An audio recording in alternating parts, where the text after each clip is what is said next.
Good morning. Once again, you're finding me in my backyard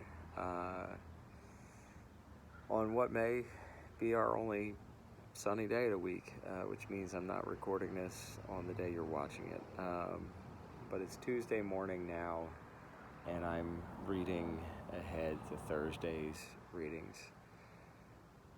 And I'm not sure if it was this past year or maybe the one before it,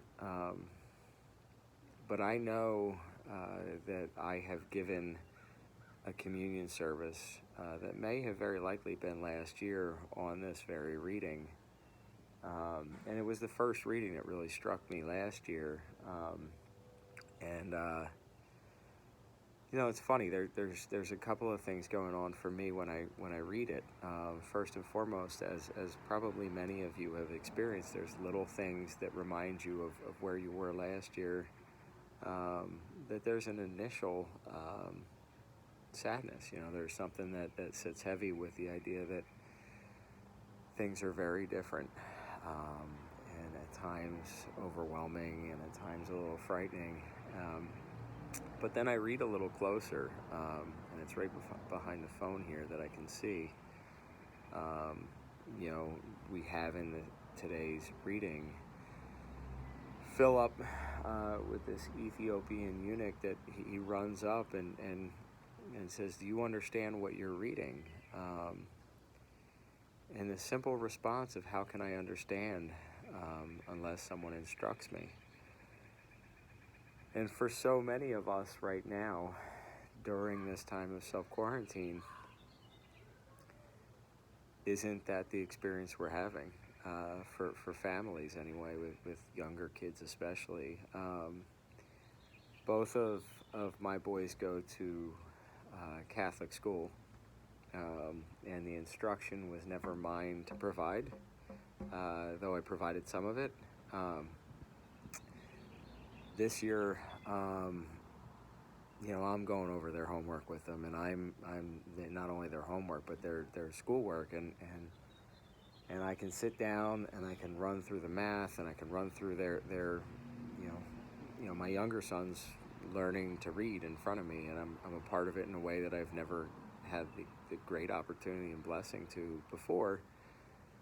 And they also have religion homework, and I'd imagine for some of us, I can't imagine, I'm probably not the only one.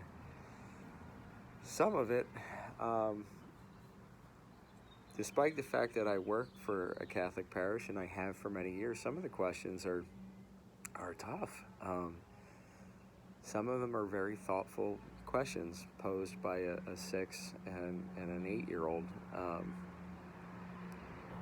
And it's kind of a cool opportunity.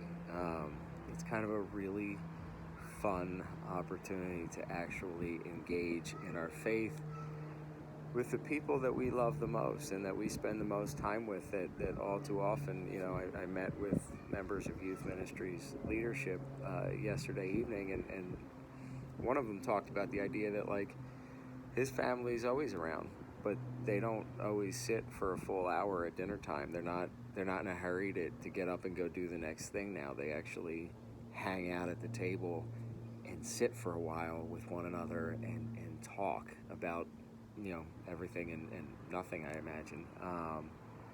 For me, it's one of the things that's a blessing that I think this morning's readings invite me to, is to consider all of those opportunities that can either be a burden or it can be a tremendous opportunity at this time, and discussing our faith and exploring it in a meaningful way with the people that all too often we probably take for granted, at times, the best of us. It's that great opportunity and an invitation, and for me, that's a great opportunity today. I hope it's an invitation for you as well, and I will look forward to engaging again over video, and even more importantly, I hope that everyone is safe, and I look forward to engaging with all of you back in the halls of St. Charles as soon as it is safe to do so. thank you, and I hope you have a wonderful day.